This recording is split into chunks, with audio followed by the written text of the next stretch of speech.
So talking to Bernie Fryer. I like the decision making in the defensive transition for Sacramento that time. Doug Christie staying at home on Fred Hoiberg, who's been dynamite from behind the three-point arc in this series. Miller. No one to pass to, but he had an open shot. Finally, Flip Saunders making the decision that Oliver Candy has had his chance. He's coming with Mark Madsen. He's got a short leash with Oliver Candy. Give him a chance. That one was halfway down. It was Divac's the quick outlet. A step out by Madsen. Minnesota is a very good defensive team, and they have held the Kings well below their normal shooting. Vivian. Garnett already with 8 rebounds in the game. One of the great things about this series matchup is that the 3 best players for each team all play the same position, so we're head-to-head here. Point guard, small forward, power forward. So you got the Bibby-Cassell matchup, the Sprewell-Stojakovic matchup, and the Weber-Garnett matchup. Good defense from Peeler. Still Minnesota ball with 15 on the clock as Cassell's going to get his first break. Derek Martin will come in.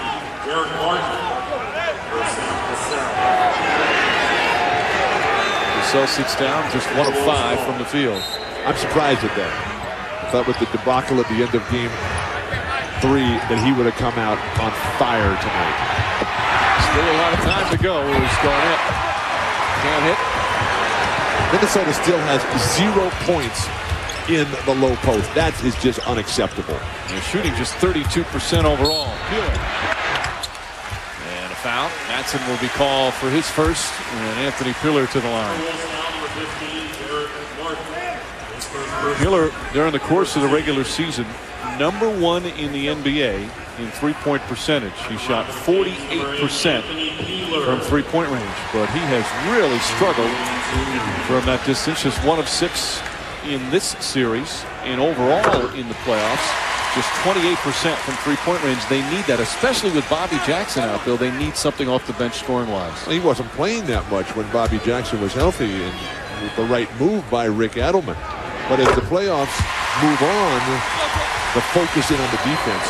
And that's really where the change has come in the evolution of NBA basketball. The preparation game to game by individual teams on the defensive end. Miller knocks it away. Big numbers for the Kings. Nice spacing.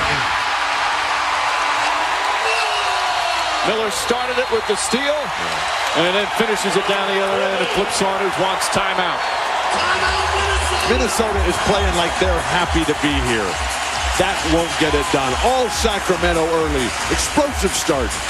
Largest lead of the game thus far as the Kings go up by 11. The Minnesota Timberwolves, always so good protecting the ball, have turned it over 10 times already. And there's only 2.5 gone by in the second quarter. Kings right now in control.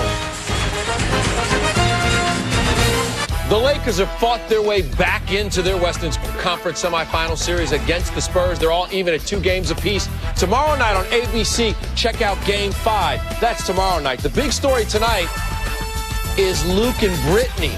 Apparently, young Mr. Walton has a thing for Britney Spears. I've had a crush on her for a long time.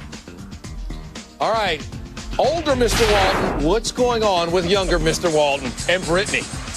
As I have told all of my sons over the course of their lives, some things are just totally and forever unacceptable here. But with Luke Walton being 24 years old, single, living on the beach in Manhattan Beach and playing for the Lakers, if he's not having the greatest time of his life, I have failed the father. Is it true that you're also a huge fan of her in terms of her as a musician? Have you been to as many concerts, Britney Spears concerts, as Grateful Dead concerts? Probably not.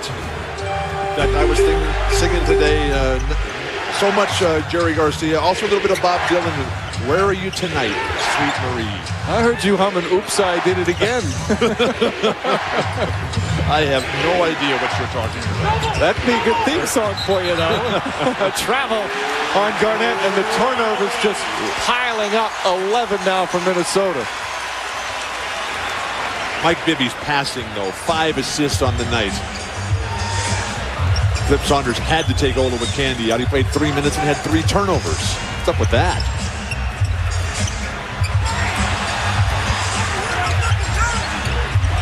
Christie No, Christie knocks it down. Christie coming off that superb game 3 in the difficult loss at 24 points, 12 rebounds. In some ways, he's the heart and soul of this team, Bill. Would you agree? And playing with that sore foot, truly inspirational. When he is aggressive on the offensive end, what can you do? Because he's the guy they normally leave open, as they're leaving Derek Martin open, the UCLA legend. Martin answers back. That ends an 8-0 run. Sacramento in control early. But we've seen teams in this series in the last 2 games be in control. Funny things happen. Christie off the mark that time. Garnett 9 rebounds. Minnesota just keep playing. Just keep running. This is not a deep team, Sacramento. They do go through incredibly dry spells. Good helping out on the boards from Peeler. Much like the drought that we're suffering through in the West out here, Sacramento will come back to the pack. Nice. Oh, that pass was wide open. Miller and a foul before the shot. Madsen will pick up his second. Shot won't count. And far from the penalty. You see the turnovers. Already 11, which is so unlike Minnesota. You look, game 1 they lose when they turned it over so much. Games 2 and 3, protect the ball, they win both. The offensive style that Minnesota is playing, settling for the perimeter jumpers, very little movement without the ball. When you look at Flip Saunders' offensive strategy, run for layups, not threes. Don't turn the ball over. Player and ball movement, and they're just creating every sin in the book. Well, Peeler's not hitting shots, but he's making other plays. Nice steal that time from the veteran. I like the 3-guard lineup for Sacramento. Hoiberg, good job defensively on Christie. And Hoiberg's a rebound. Hoiberg has not just scored. He's done other things. He's known as a shooter, and that's what he does best. But he's helped out on the boards. He's made some nice defensive plays, Bill. Everybody talks about the job Kevin McHale did in bringing over Cassell and Sprewell. What about Hassel and Hoiberg, the role players that you need to win championships? And a foul. Ball on Derek Martin after Divac made the initial play. Martin pushed off.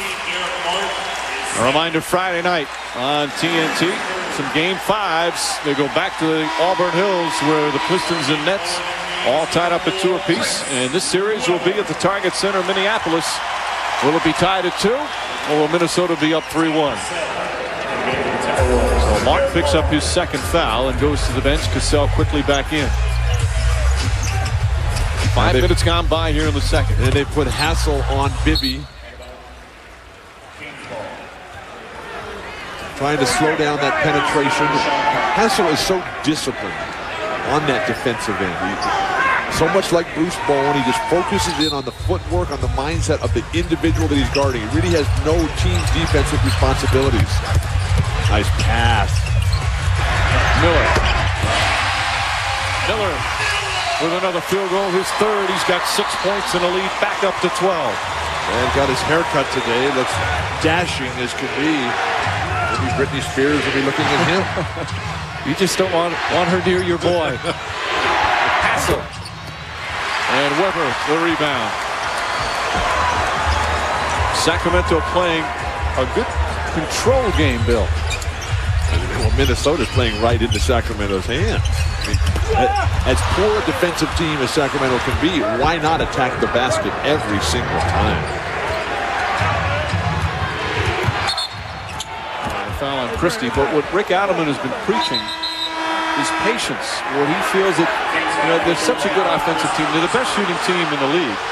But we have a technical foul. Rick Adelman cannot believe this. And if he's preaching patience, he's the only guy in this city who believes in patience. Miller with the technical foul.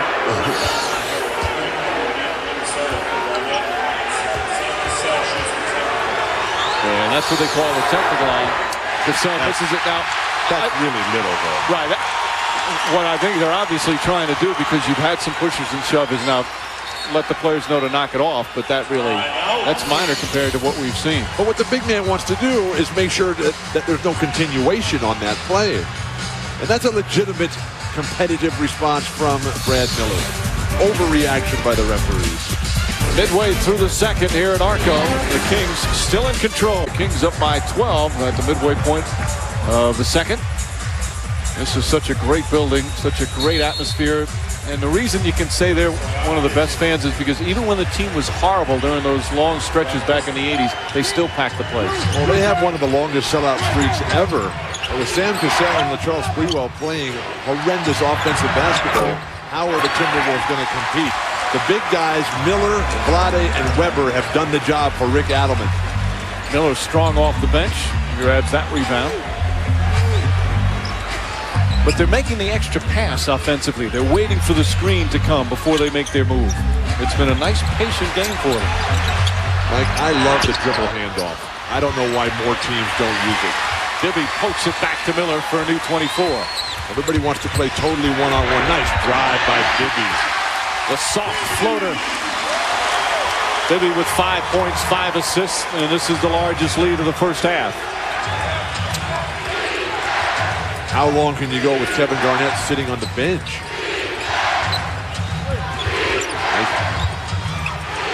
Trent way off the mark. That's why Trent in to help offensively while Garnett is on the bench, and we'll send it over to Jim Gray.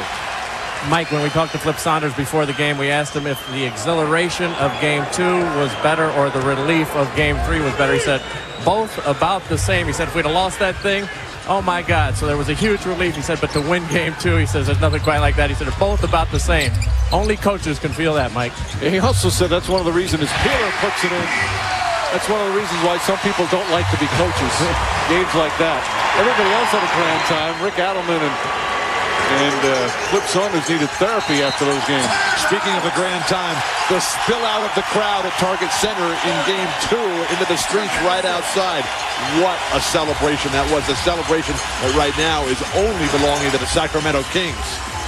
And the Kings, a terrific, impressive first half. The lead is ballooned now to 16. We'll be right back.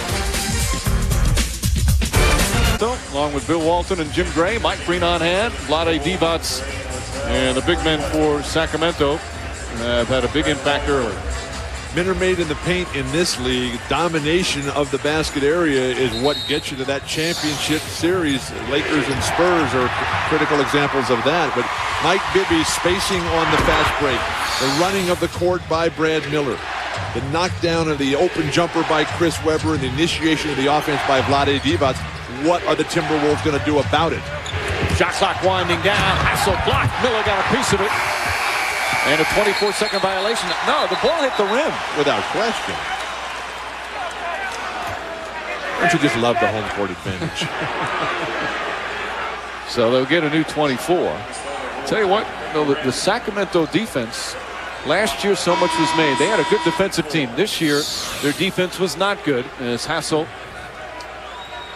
ball certainly hit the rim. Their defense was not good during the regular season. Their defense here in the first half has been terrific. Like they're an older team now. They picked their spots. Vlade at the end of his contract. We did get confirmation from the Maloofs that Vlade's making $14 million this year, which they told us just now that is significantly more than they're making themselves. He is a free agent after this year. Sprewell. Gary Trent trying to find Cassell. Minnesota 1 for 10 from the field here in the second quarter. And nobody attacking the rim whatsoever. How many free throw attempts by the Minnesota Timberwolves? They took 29 in Game 3. Stojakovic.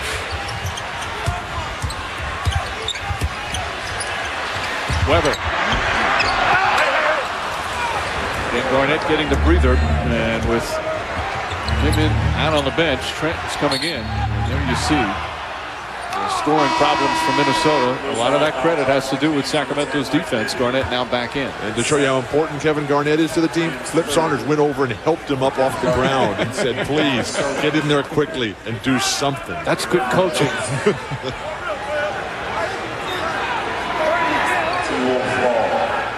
There you see almost twice as many turnovers as field goals for the Minnesota Timberwolves, who are shooting 27% here in the first half. And a near flawless game for Sacramento. Another brick by Sprewell and the Timberwolves. Trent will try it again. Miller got a piece of the ball and apparently a piece of his arm as well. So Brad Miller picks up his first, and Trent will shoot 2.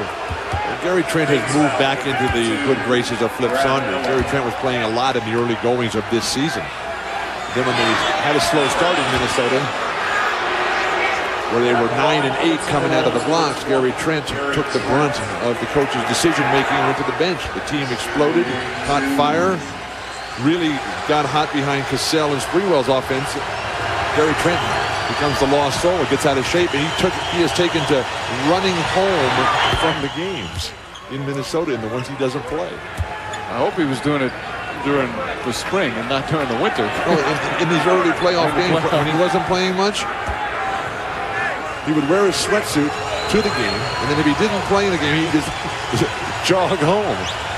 He's been injury prone. That's been part of his problem, but he's also a guy that he's out there for scoring. He's not a good defender and not as good a rebounder as you'd expect from a guy that size. So if he's not scoring, it's hard to keep him out on the floor. But he will physically mix it up, and I think that's what the Timberwolves need right now. Stojakovic, and a foul. And a chance for a three-point play.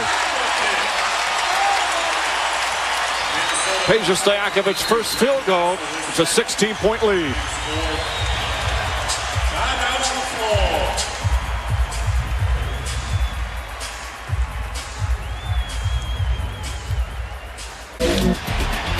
Kevin, thank you. 16-point lead, just under 3 to play. And again, they've only scored 6 points here in the second quarter, but if they can cut off some of the lead, they'll be fine going into the second half, Bill. Mike, as one-sided as the first round was, this second round, every series is going to go a minimum of 6 games. Most of them probably 7. This is the largest lead of the first half as Minnesota just 1 of 12 shooting in the second quarter. Trent hits it in deep. And a good feed from Garnett. Finally a finish in the basket area. Took Gary Trent. And finally a chance to get into that area and deliver. Well, they need help scoring because Cassell and Sprewell are combined 2 for 14. And a foul call. Late whistle. Bernie Fryer says he got hit. Trent with the foul. And Weber will shoot 2. The referees, Mike, will often wait to see if that ball goes in the basket before they call that foul. And sometimes the outside official will wait to see if the official on the baseline makes the call, but sometimes that official's so close he doesn't have a good angle. So he'll wait, and if he doesn't, then he'll come in. That's why you've got 3 refs. Tonight's refs, Bernie Fryer, Jack Neese, and Jimmy Capers. Here's Bernie Fryer, who's one of 2 NBA refs who actually played in the NBA. Leon Wood was the other. Bernie Fryer played a couple of years in the mid-70s for New Orleans and Portland. Bernie really needed to work when he played on the Blazers on his post-feeding skills. Well, he was not. Was he on with you? Yes, absolutely. And he was a relentless gunner. Cassell lost it, the last touch by Sacramento as we approach 2 minutes remaining. It's been a rough first half for Minnesota.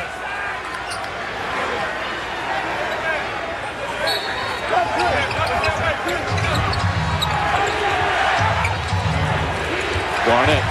Terrific job defensively by Brad Miller. They're doing what they did in game 1. Garnett touching the ball, and they're double teaming him every time. Hassel has to throw it out. Puts it in. Trent Hassel with his 3rd field goal. He's their leading scorer with 6. Say that again. Trenton Hassel is their leading scorer with 6 points with 1:45 to go. What is going on here? Some sort of time warp? How about Weber? 7 of 9 from the field. Weber, 16 for Weber. Sam Cassell. And Minnesota is shooting so poorly, although every shot contested pretty much. I like the job that Brad Miller has done off the bench tonight. Setting screens, running the floor. Bibby lost it. Knocking down perimeter jumpers, playing the great defense. Now he turns Sam Cassell away. Hassel finding Trent, and Gary Trent barrels in for an easy 2. And that's what makes this so frustrating for the Timberwolves, is that when you put that ball on the floor, you should be able to get to the hoop at will against this Sacramento team. Individually, they are not good defensive players. Got some help from Trent with a couple of field goals, but still trail by 15. Nice ball swing by Weber. Shot won't go, and a foul's going to go against Brad Miller. So Miller will pick up his second foul. The numbers tonight of the superstars, Mike. Chris Webber head-to-head against Kevin Garnett. It has been all Sacramento and Webber. 10 rebounds, yeah, but that's because there's been so many misses. But also a big difference there is Garnett has two guys flying at him every time he touches the ball. And it's obvious what Sacramento's doing defensively. They don't want him to be the one to beat them. Okay, but when you get the ball, attack right away and don't stop. Just keep going. But he couldn't. Weber was coming to double team. Then pass the ball as soon as that guy comes at you. That's what he's trying to do. That's the problem that Tim Duncan is facing. Tim Duncan is just getting that ball and stopping and letting the Lakers, Karl Malone, muscle him. How are you going to win a muscle contest against Karl Malone? Sometimes, though, defensively, it's just very difficult when teams decide, hey, we're taking the ball out of your hands. You don't want a guy to force it. There's Trent now with 7 points off the bench. As a great player, Kevin Garnett certainly is as the league's MVP. There is nothing the defense should be able to do to take you out of a game. You're either a great scorer or a great passer or both. Meanwhile, Trent with 8 points. He had 6 points total in the entire playoffs before this game. You want the other team to double team you, Mike.